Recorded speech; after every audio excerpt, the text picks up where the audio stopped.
muy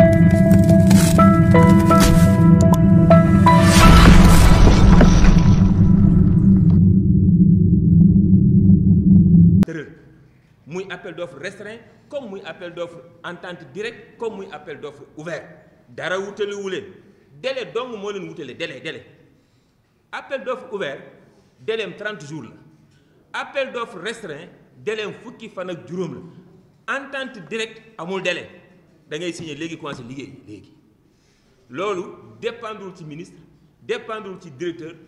DCMP direction centrale des marchés publics ak ARMP ñoom ñoo ne nii ngeen mën a liggéeyee ci loolu la ñu liggéeyee première étape bi mooy directeur wax na ko léegi avec 6 entreprises yu njëkk yi mais bi ñu demee le 27 juillet ba xam ne affaire bi kat am na ay réeroo man mii fekkee cër la te yàlla na nu yàlla musal fekke bu mel ne wute ñun ñoo ne ministre lii li ko mën a jubbanti mooy écart financier bi bari na c'est un carnage financier parce que mënoo jaayee kilomètre curage xam nga canal 1,50 m kii daf ko tekkiwu mooy canaux yu ndaw yooyu ngeen di gis nga xam ne 1,50 m lay nekk bu yaatoo ba yaatu profondeur 1 mètre kii ne la man bu ma ko nettoyé te sunu canal yi ñun ñëpp gis nañ ko suuf moo ci nekk kopp café toile curage yi lu mu metti ay peel nga leen fekk ñu yore waaw boo nee man 1 kilomètre maa ngi koy jaayee fukki million ak juróom-ñett kii ne man 1 kilomètre bi maa ngi koy jaayee 1,5 million mais déjà problème am na mënoo jaayee 1 kilomètre curage ci 18 millions am keneen kuy jaayee 1 kilomètre curage ci 1,500 te loolu mooy prix yi nga xam ne daawaati jéeg yëpp loolu moo fi mas a nekk ñun ñoo ne ministre ne ko déjà problème day am parce que man gëwuma woon na sax procédure bi doon na àgg ndax dafa am nga xam ne aussi balaa ñu la koy signé da ngay am attestation d'existence de crédit da ngay wane ne man am naa xaalis bu ma fayee parce que même DCMP nanguwul ngay liggéeyloo nit te dencoo xaalis bi da ngay téye xaalis bi ba mu wóor ngay soor di dem kon ci procédure boobu la ñu proposé ministre ne ko li fi sës mooy ñu arrêté procédure bi ndax lëndëmte bu rëy am na kii wax na ko léegi période dana si dellu si waat entre les devis yi nekk ci DAO bi ak les devis yi nekk sur le terrain parce que mënuñu accepter mu am un préjudice de 1,9 milliard par at te bu la neexee nag parce que marché clientèle dafa la may chance ne la bu fekkente ne marché clientèle bi da ngeen ko signé si lu ëpp fukki weer ak ñaar am nga droit bu déwénee ñu yokkal la prix unitaire yi sur la base de la révision des prix kon ñu jàpp ne li gën a wóor mooy déjà cher na mais comme ñoom am nañ possibilité yokkaat ko déwén mieux vaut ñu arrêté ko léegi rester dans les budgets yi nga xam ne moom lañ prévoir woon ba pare ñu permettre joyantiwaat procédure bi liggéey ak ci yi nga xam ne noonu lañ ko mën a doxale ci ni mu gën a gaaw ci loolu bi ci comité bi DEA wax na ko léegi ñun ñu ne waa ONAS ñan ngeen daan liggéeyal ñi nga xam ne am nañ expérience am nañu capacité financière am nañu capacité technique am nañu personnel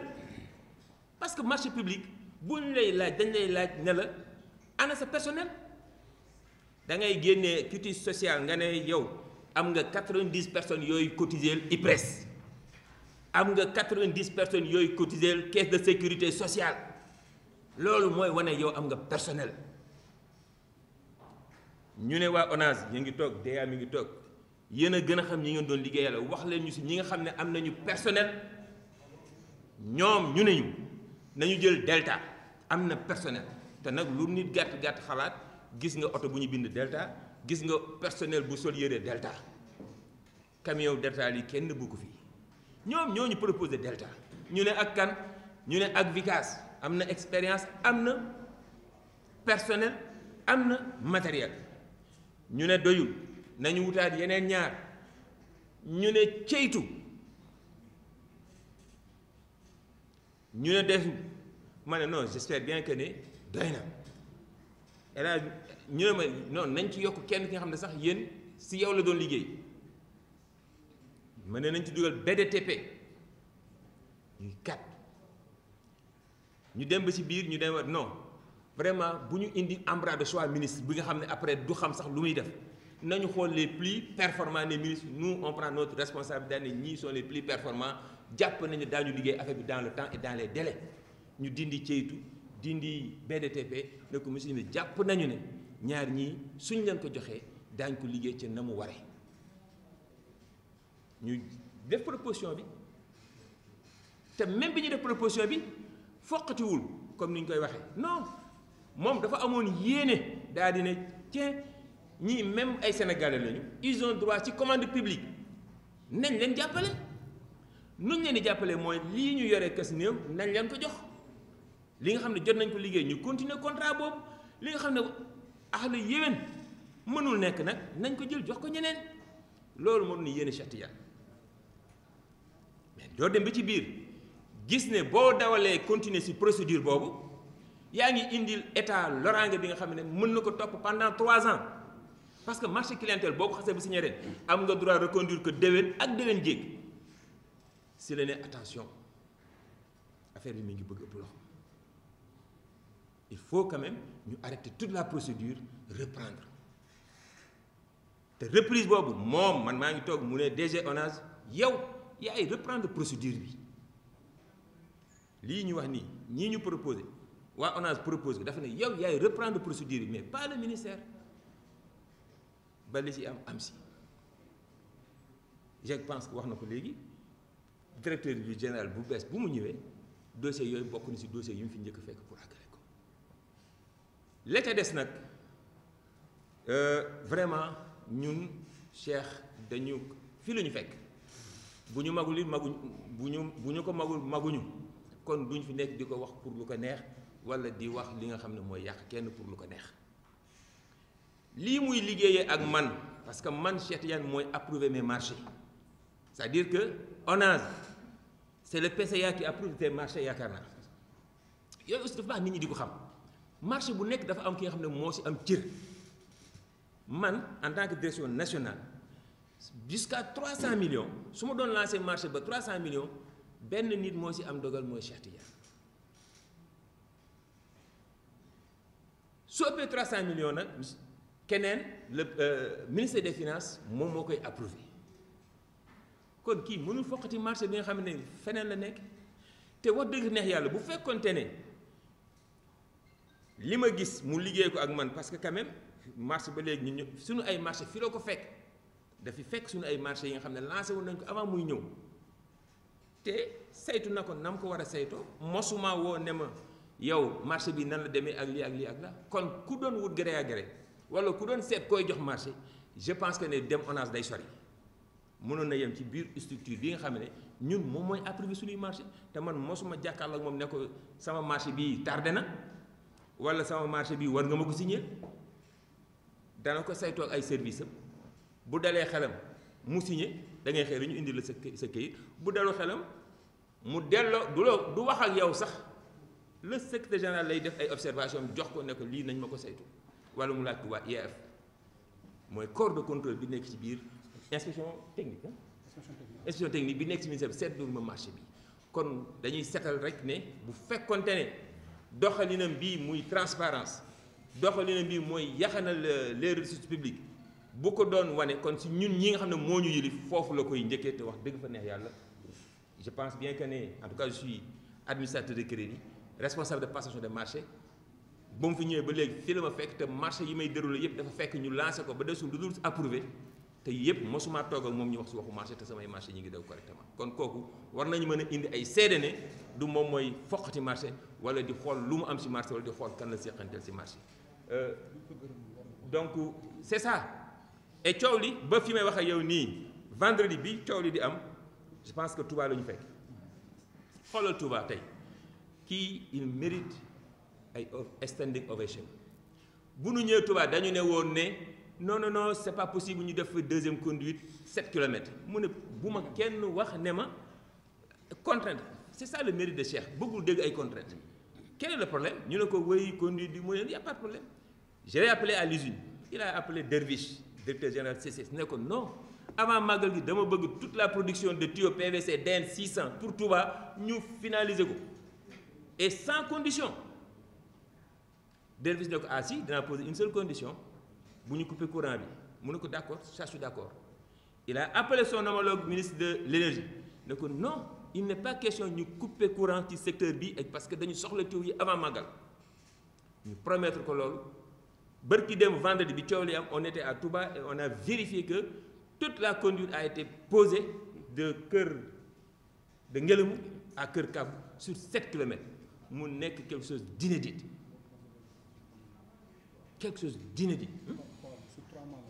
sur 3 mois la waroon doon donc ça a été fait sur combien kii mooy directeur projet mën na si ñëwaat sax pour plus de clair 19 jours donc kooku bu ñu koy waxal ay waxu yi dafa rafetul. Ça, c'est le vendredi. Le samedi, vous avez vu comment lui-même il suit les actions sur le terrain. C'est-à-dire que dafa di ministre bi nga xam ne non bu baax bi la li gars yi di wax bu baax bi moom bu baax bi la waxuñu ko nag pour sàmm suñu poste wala pour non billahi wallahi taala def moom bu baax bi la parce que transparence bi muy woote loolu lay doxal man je suis administrateur de crédit nekk personne responsable de marché mosuñu seq man ak moom waxu marché. Vraiment j'ai trop monopolisé la parole xëy na yeneen yi ma si bëggoon a wax mën na am ñu dellu si waat si mais li ko kii waxee léegi également on est disposé bu nu jugee ci point de presse bi pour apporter d'autres contributions d'autres éléments sur l'ensemble de ces aspects-là ñu ngi leen di sant di leen gërëm si kàddu yi jërë ngeen jëf. Voilà donc sur ce chapitre on va clôturer. Perdre si juste à titre de complément parce qu'il nous faut faire le français et permettre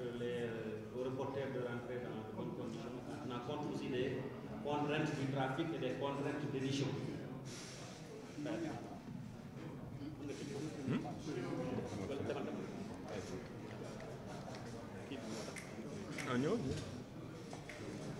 Oui. Ah oui.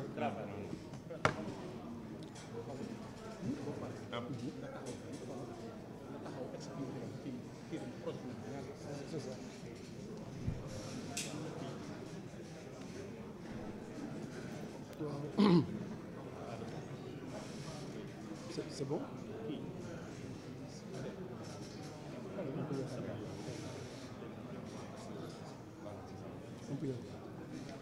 Voilà donc la parole est à Père Sy qui est le directeur de l'exploitation et de la maintenance de l'ONAS moom aussi am na ci rôle bu am solo bu mu joué ci comité bi rek Père. waaw jërëjëf maa ngi nuyu ñëpp donc man li ma ci bëggoon compléter rek bariwul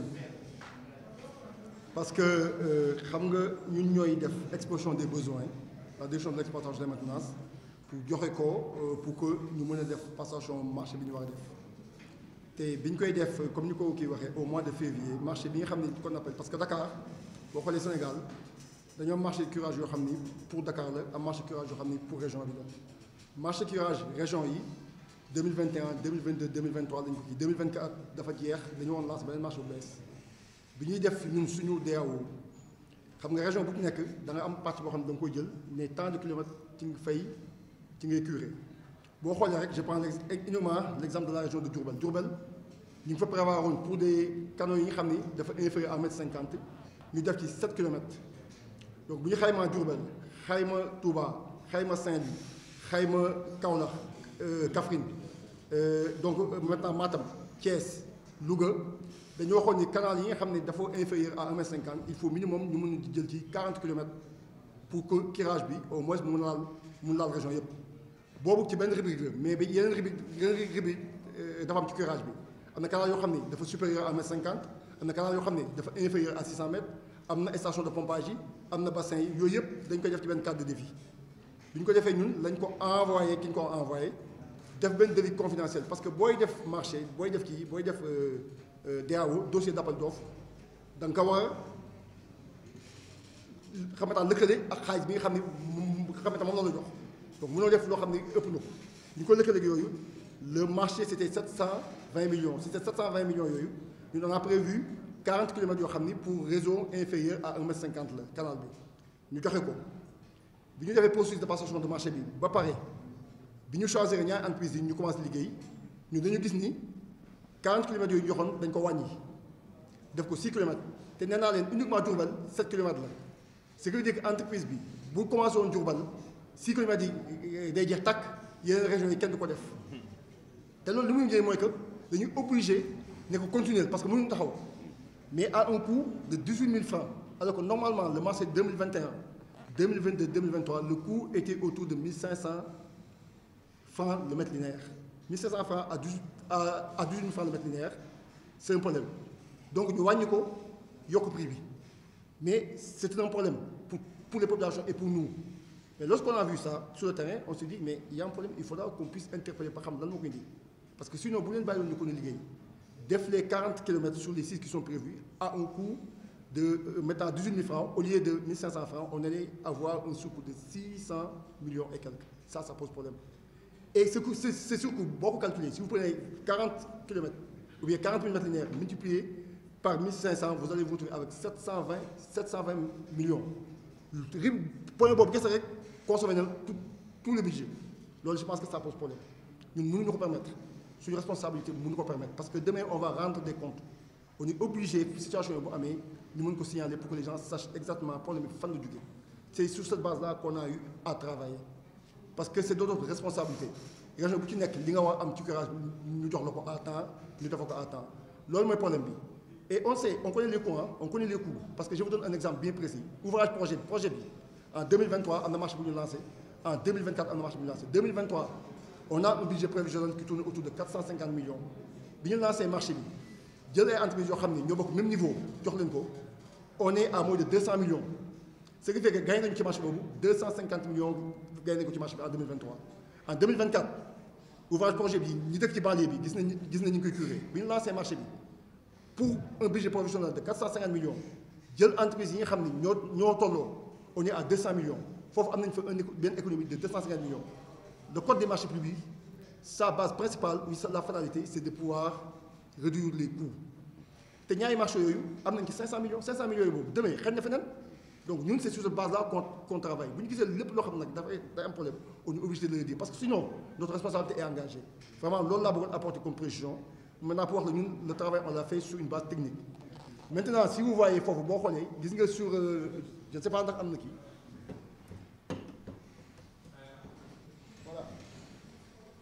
voilà si vous voyez ici gis nga rien que au niveau de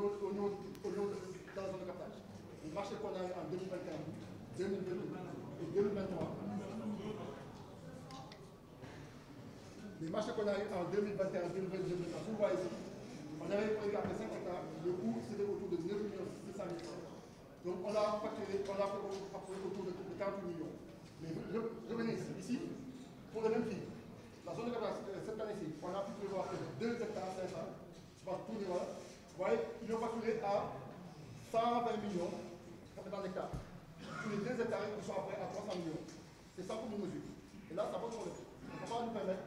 de faire des choses comme ça en plus le besoin est partout c'est pas uniquement Africa Dakar mais fépp koo xam ne dañ ko loolu vraiment ça pose des problèmes je pense que beneen bi seen moom page suivante les deux suivantes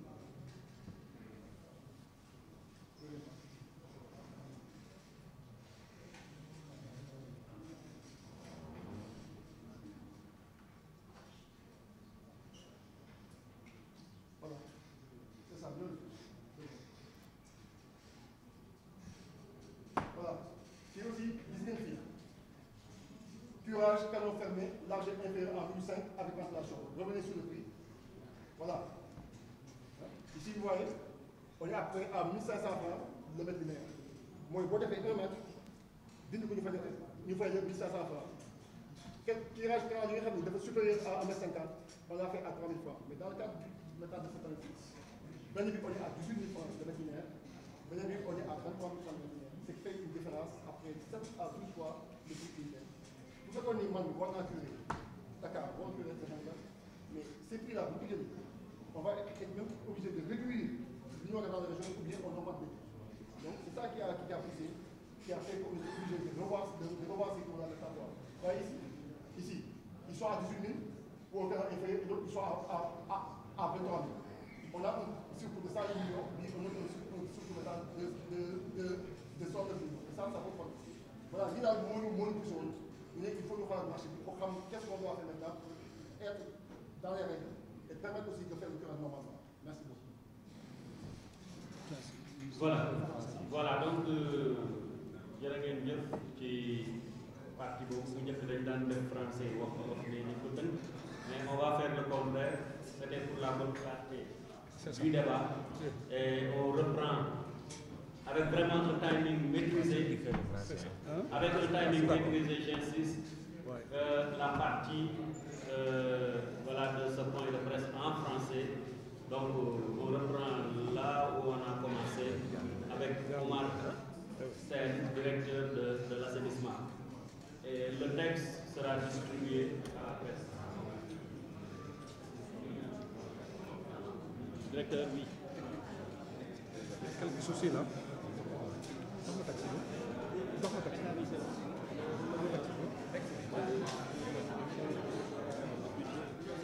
J'ai quelques soucis là.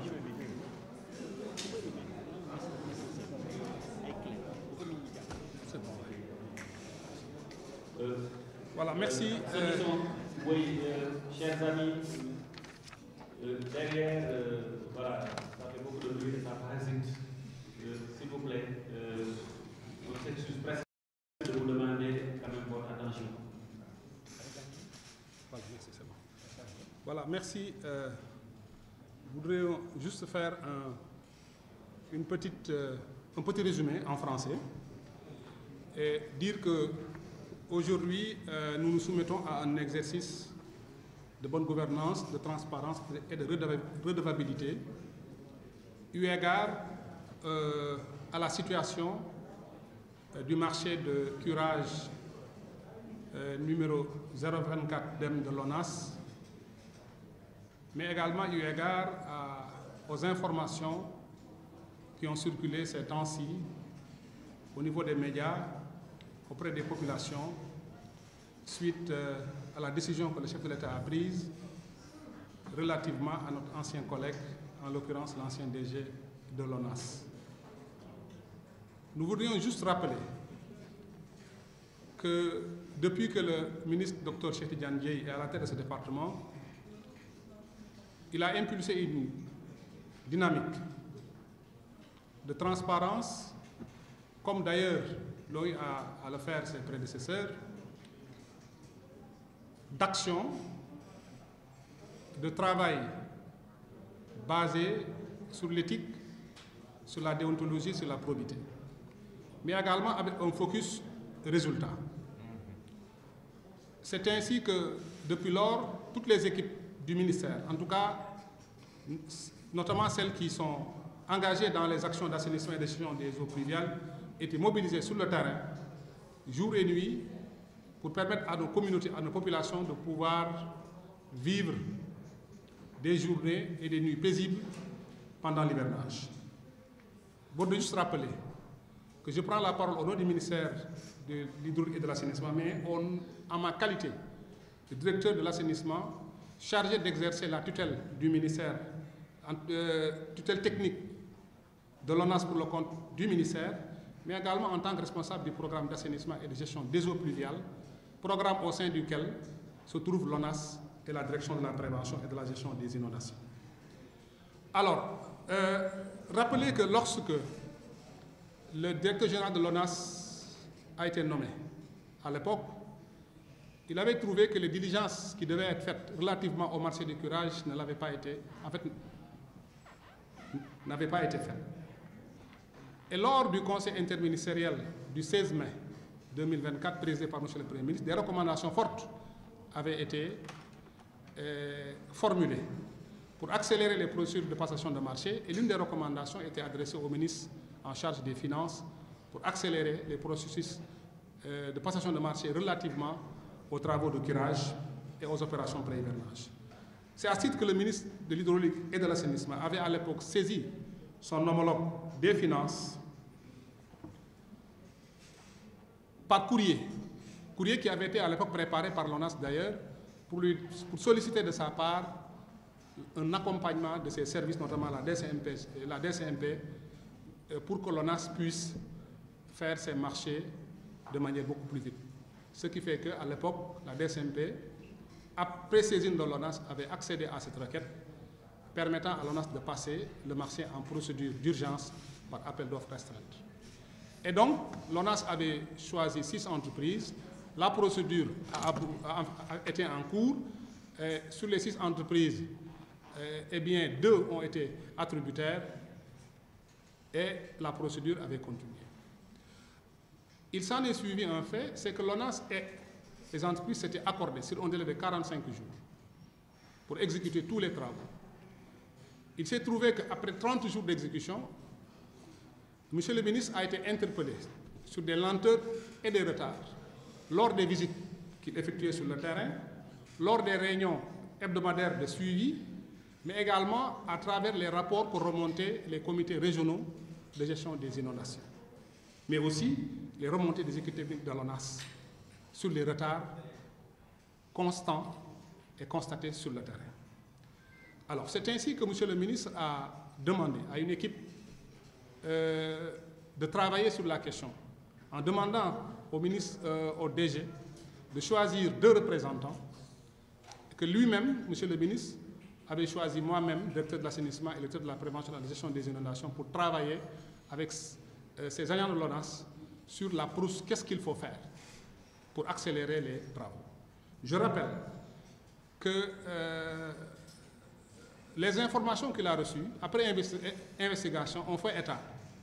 d'un certain nombre d'écarts. D'abord, les entreprises qui avaient été shortlistées, les 6, sur les 6, il n'y a qu'une seule qui avait des capacités techniques et financières reconnues et une expérience dans des travaux similaires connus dans le secteur. Après, il y a eu des écarts sur le plan financier qu'on vous a présenté tout à l'heure en Wolof. Et après, il y a cette question aussi d'écarts. Je parlais d'écarts tout à l'heure, c'est des écarts sur les devis de l'année dernière et les devis de cette année. Des écarts parfois où les prix unitaires étaient parfois multipliés par 7, voire 12. Ensuite, il y a eu cet écart entre le linéaire demandé à l'entreprise, vendu à l'entreprise, et le linéaire de certains canaux qui étaient, en tout cas indexés, qui étaient sur la base duquel la direction de l'exploitation et de la maintenance qui gérait le marché